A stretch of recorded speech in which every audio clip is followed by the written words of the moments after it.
Hi everyone and welcome.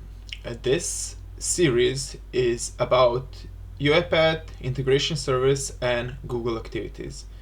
So I decided to create video tutorials about how we can optimize and utilize Google activities to the fullest.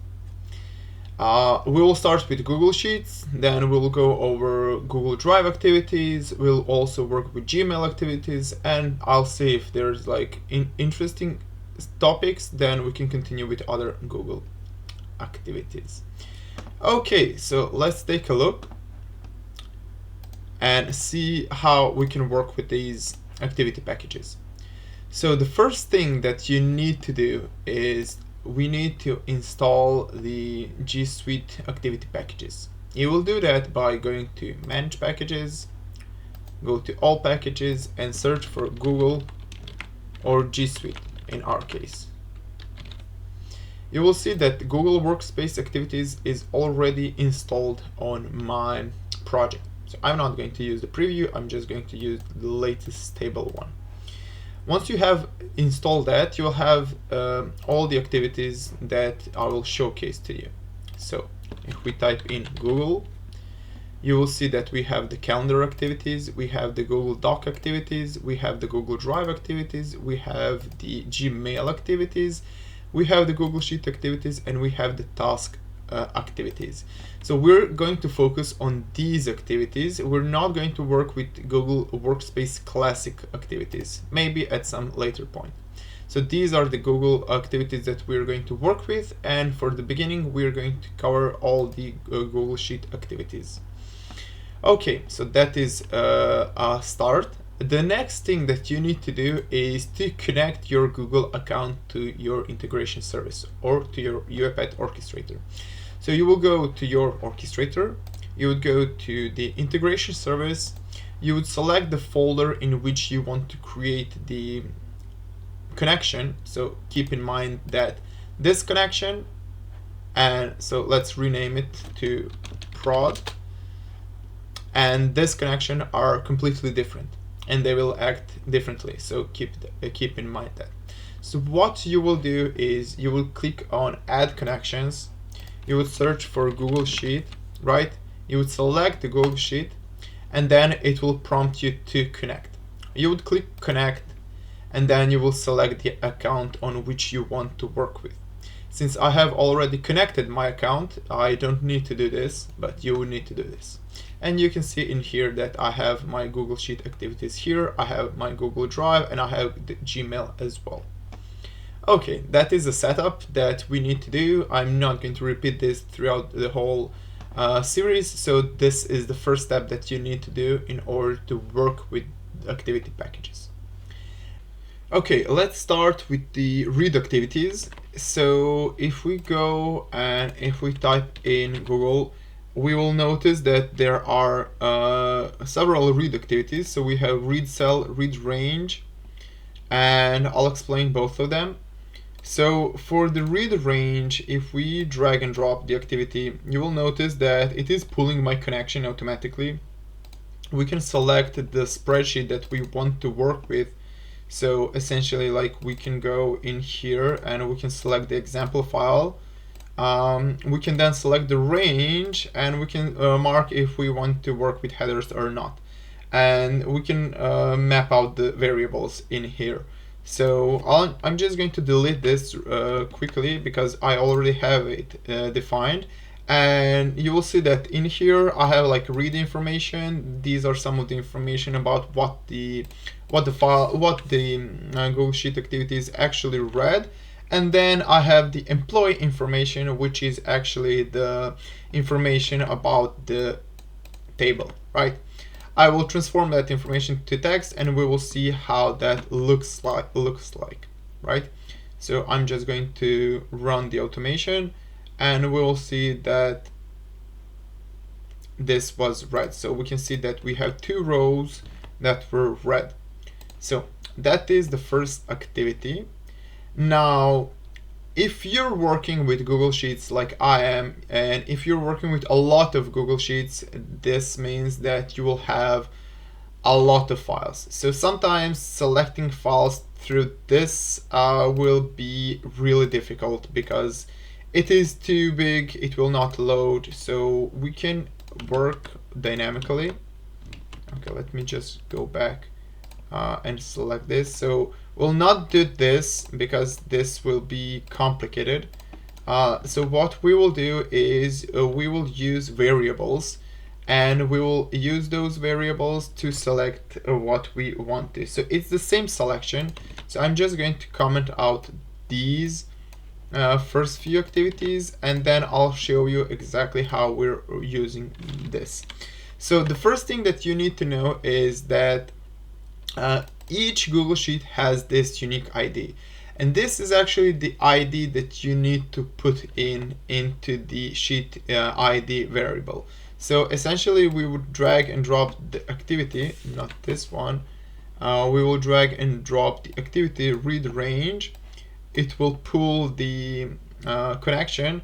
We can click here like use URL or ID, and then it will ask us to put in the variable, right? So we will put the sheet ID variable, and it's the same for range. We can use variable to put in, so we'll get the full range variable. And this is it. This is the same configuration as this one.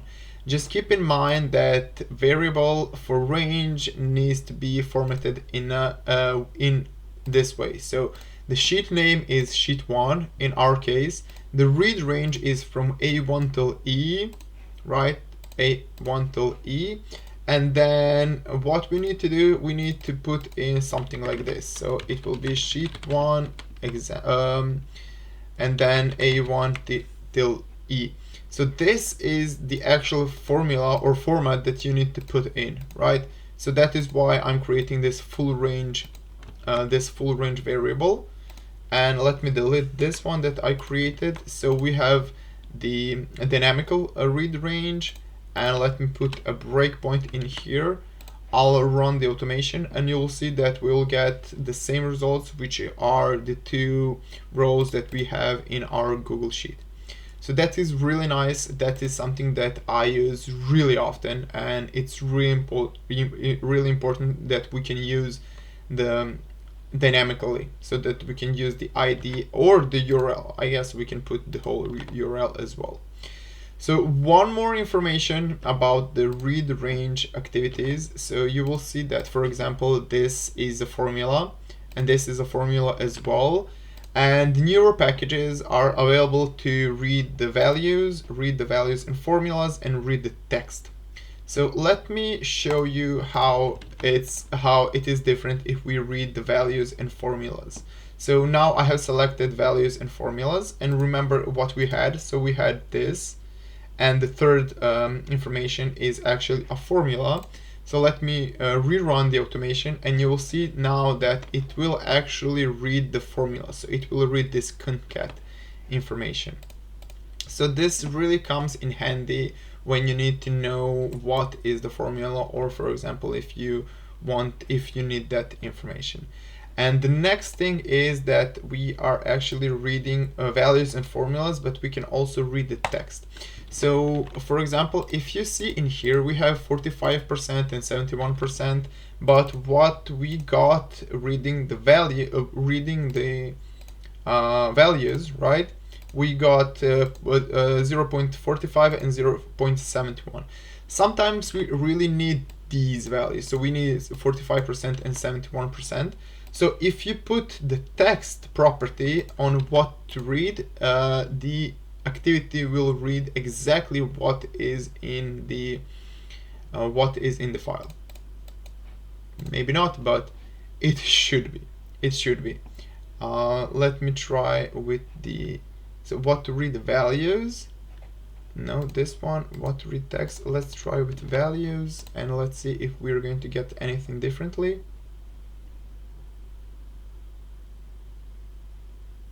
Okay, so if we read values, we get 45%, but if we read text, then we will get 0.45. So yeah, that is the different options on how you can read the file, right?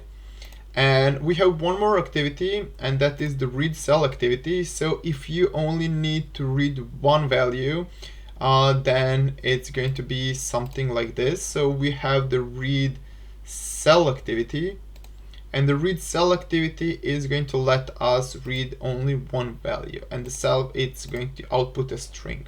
So let me put another debug and let me run from here, and you will see that it will only read the value from A2, but it will say sheet ID is nothing. Okay, let me grab it really quickly. Let me put it in here. Let me save it and retry it. And now it will run and it will give you the value from A2. So this is a really cool feature from UiPath where you can dynamically change something during the debugging, and once you stop, it will ask you if you want to keep those values. So this is something additional that you learned. And at the end, we also have for each row in Google Spreadsheet. So if we go down and if you can see that we have for each row in spreadsheet, and we also have for each sheet in spreadsheet. So for each row in spreadsheet, we'll basically connect to this sheet. It will grab all the rows, and then we can basically manipulate those rows how we want to. So it can come as really important, and it can come in handy if you need something like this, if you have use cases like this. So if we run this activity, okay, the sheet ID, I guess, is again not working because I'm running it as a variable and I didn't put the default one. The range, I will put A1 to E, but I will put sheet 1, right, A1 till E. And if I retry this, it will hopefully read it and I'll get the results. And okay, let's run that from the beginning. Now let's comment out this, let's comment out this, let's comment out this, and let's comment out this. So let's see what we put in wrong. So with the full range is here, the sheet ID is here as well. Let's run it completely. Oh no, because this will also be bugged out. Let's run it now and let's see if we're going to get the results back. Okay, so now we got the full name, we got the first name as well. So essentially, like, we put the sheet ID, which is the ID of the sheet, and we put the full range, which is the combination of sheet and the read range, and we got the results. So yeah, these are a few of the activities that I wanted to showcase. So let's just go over them really quickly. So we have the read range activities. The read range activity, we can use it statically, like we can go and select the sheet and then we can select the range, or we can use it dynamically where we can put the sheet ID and the range as well. We can also, this value has headers, is also configurable, and we can put it as true or false, which you can see it in here. So that is one of the activities. In here we have three types of inputs, 3 types of how we can read the data. So we have values, which is going to read the data directly how they are in Google Sheet. So we have values and formulas, which is going to read the formulas if they exist, and we have the text, which is going to read the text that is in here. For example, this one is going to be 0.45. Then we have the read cell, which is only reading one cell, and that is also something that we can type in. And then we have for each row in the spreadsheet. So essentially, like, we can connect to the spreadsheet and loop over the files directly, or we can use the read range activity, get the data table, and loop over that data table if you think that is a little bit easier.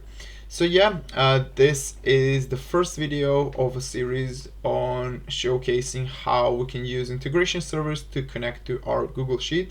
We have covered Google Sheet read activities. In the future videos, we're going to continue with Google Sheet activities and we're going to cover write and clear activities. Hope that you liked it. Please leave a like and subscribe. That is like a typical stuff for a YouTuber to say, and I'm hoping to see you in our next video. Bye.